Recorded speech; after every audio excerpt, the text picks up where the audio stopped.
So, ayan, yung ginagawa kong to, para sa eskopeta.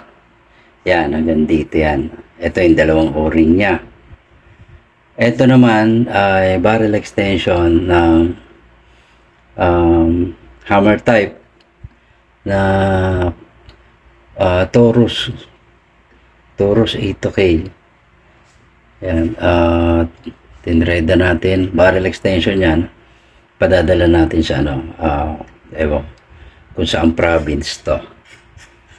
So, ayan po yung ginawa natin ngayon. At, malubay na.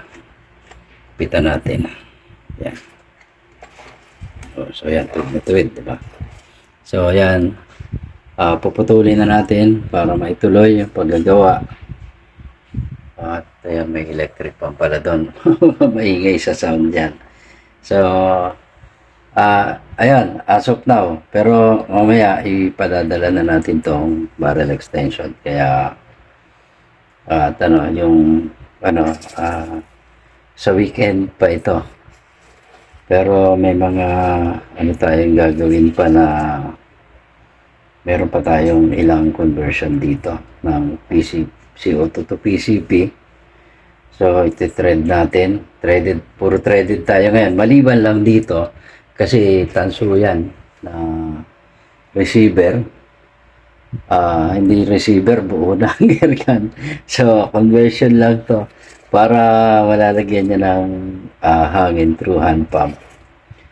Para hindi yung bayo siya ng bayo ng yung galing doon sa ako. Mahina kasi yun eh. Hindi makaka 500 PSI yon.